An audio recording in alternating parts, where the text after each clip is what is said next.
Hello, I'm Tom Martin, and welcome to another episode of A San Francisco Conservative, the new podcast series where I, Tom Martin, lifelong journalist who has produced stories for Diane Sawyer at ABC News, Good Morning America, and for Charles Kuralt at CBS Sunday Morning, and many other places along the way, have an opportunity to ask thought-provoking questions of my colleague, David Parker. David is the author of two excellent books, which I highly recommend, Income and Wealth and A San Francisco Conservative, hence the title of our podcast series. And David is joining us from San Francisco. Hey, David, how are you today?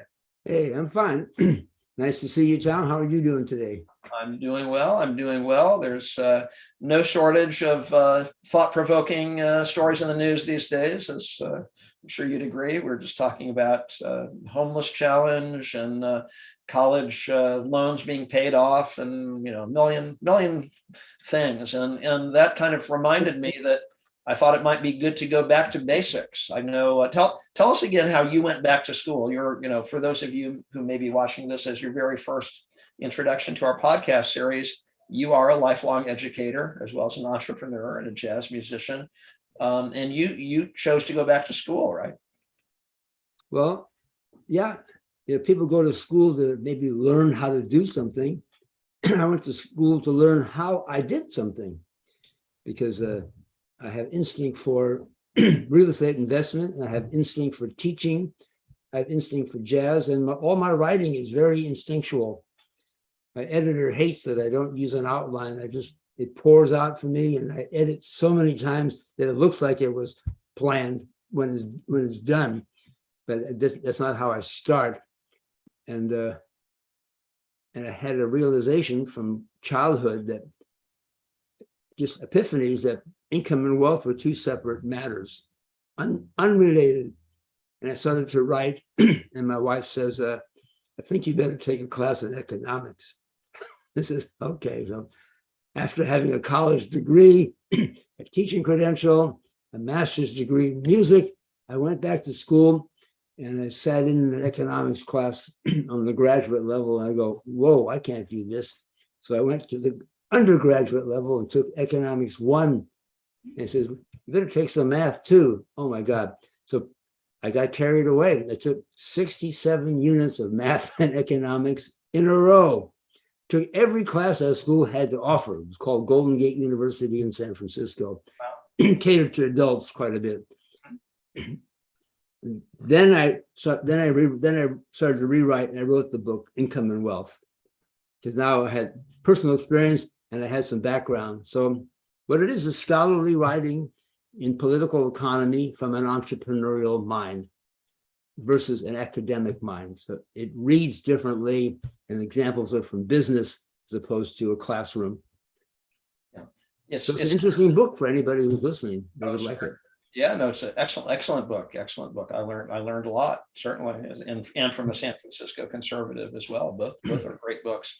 I was listening to basically a lecture this morning where the instructor, again, he was successful in the real estate sector, and he said a great thing about a great teacher is that they can sort of compress time. If you just went out there by trial and error to learn things the hard way and make mistakes, I guess like Thomas Edison and the electric light bulb, perhaps, it could take you quite a long time making all those mistakes. But when you have a great teacher, a great professor, especially somebody who's immersed in a field right now, as you are, as a businessman, as an investor, as an entrepreneur, someone like that, like you, to point out important truths and sort of fundamentals that you could expedite that journey, and it'd really be very beneficial. So that's what I'd like to focus on today, if that's all right.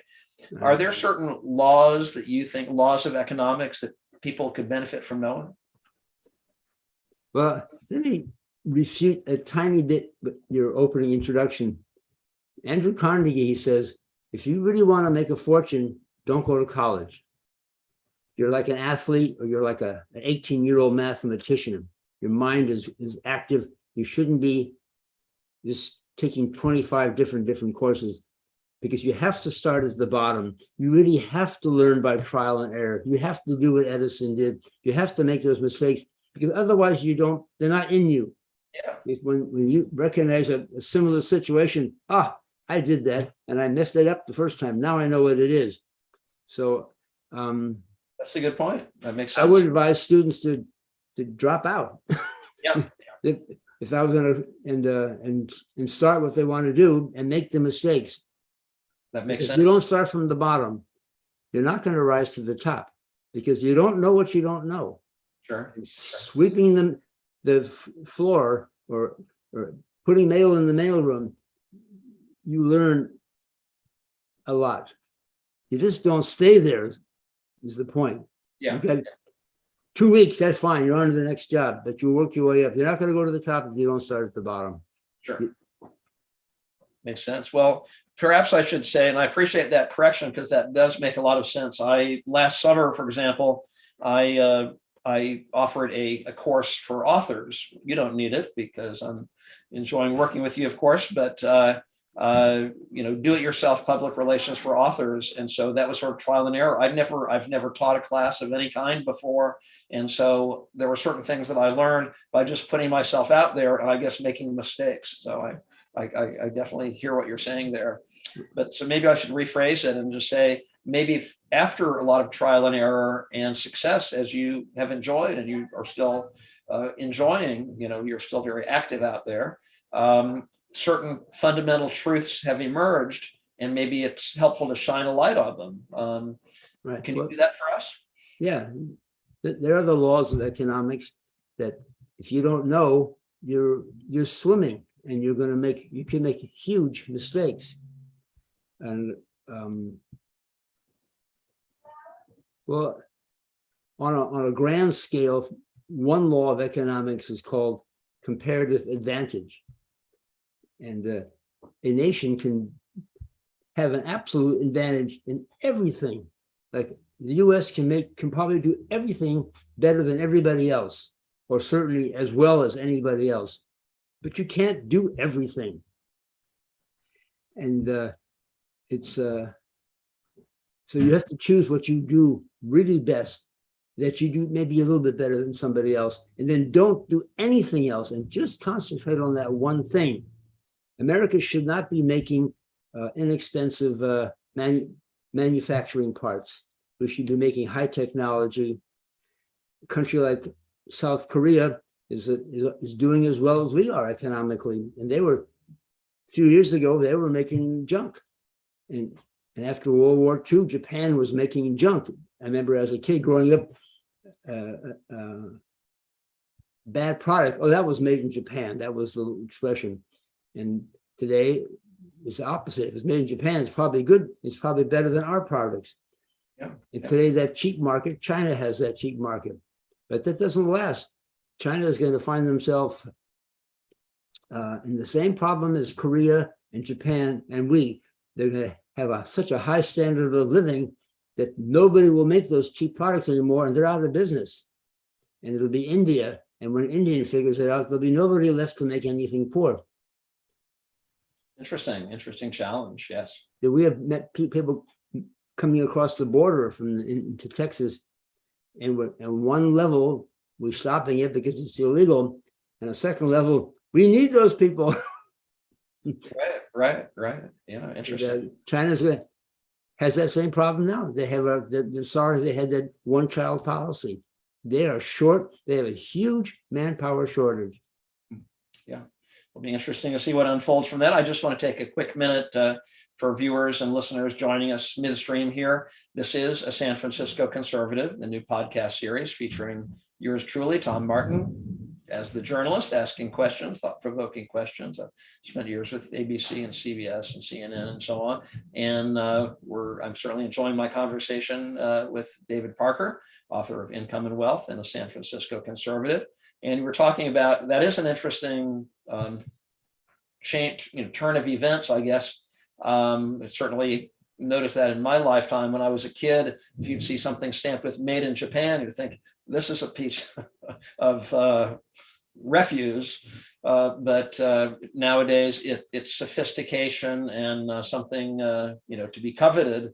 How did the Asian countries pull that off? I mean, there are some great success stories in Asia, right? people think that their governments back them up. And that's why American governments should back up our companies. But the companies that the government backed kind of failed. The companies that they didn't touch, those did well, really well. They didn't touch the automobile, Honda or Toyota. They didn't mess with them. The government didn't, or electronics, their televisions and their computers. The government had nothing to do with that. But that's what those countries excelled in. It's almost a lesson, not for government to not interfere in the economy. And then those Asian countries tend to save their money much more than we do, maybe half their salary, and they invested in their own stock markets. And that's not taxed like it is here. So to encourage that, and they don't live on credit. They save and they work long hours, and they're focused, and that's a pretty good combination. They're focused on the product, they're saving money, they're working hard. Let that be a lesson to you. Yeah, is that a formula that we can replicate here in the United States? Yeah, America was kind of known for being a hardworking nation, and we just shouldn't be making stuff that other countries can make for much less. And so we shouldn't be protecting all kinds of low-income jobs. We shouldn't have tariffs. You know, Athens, 5th century Athens was one of the great centuries of all kind. But they had a lucky break. 100 years before, 6th century Athens, BC, somebody had the bright idea of asking this guy named Solon, Solon. He was a philosopher, but an extraordinarily successful merchant. He says, well, our economy is floundering here. He says to Athens, stop producing everything. Just plant some olive trees. The soil in Athens is rotten. Don't compete with farming nations all around you. Stop farming. Just plant olive trees, take the oil, put them in beautiful painted pots, use your artists, and use your great shipping, which you naturally do, and just ship olive oil in painted pots all over the Mediterranean. And they became rich. They became really rich. And then they had whatever that genius was that recognized that Solon was right. That's comparative advantage. We have people today still haven't figured that out. We have people saying we're going to have tariffs and we're going to protect our industries. And he says, forget your industries, throw them away. Just do the one or two things that you can do really well, and then just blast the market. Blast the market with that. Interesting. It sprung a civilization that's probably the greatest ever in the history of mankind. 5th century Athens. Interesting. It's I can't resist throwing in your moment of genius in mankind, and we're not paying attention to it. Interesting. Yeah, no, that's a great story, a great example of focus, as you said.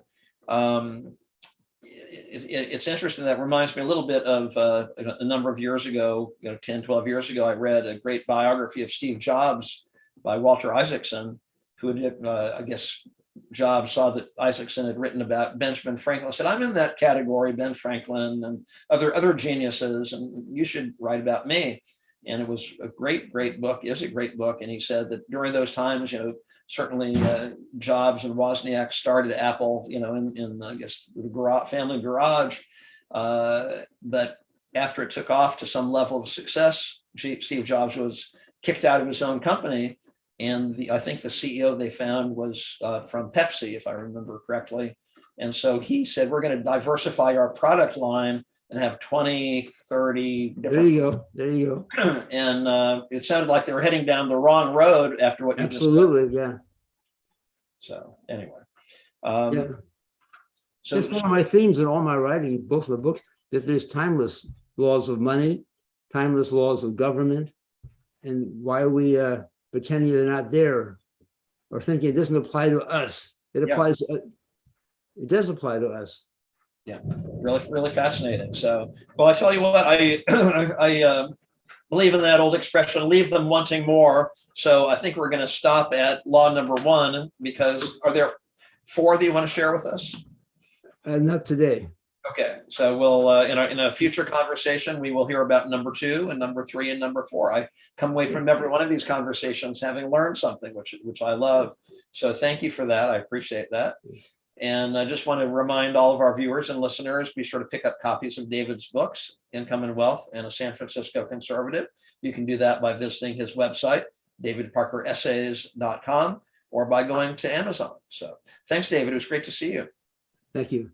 You can say that all my writings have a historical perspective. I talked about Solon throughout all my books. That's part of their interest. I go back thousands of years to say, this is what's happening today. Let's not ignore the lessons we learned from the past.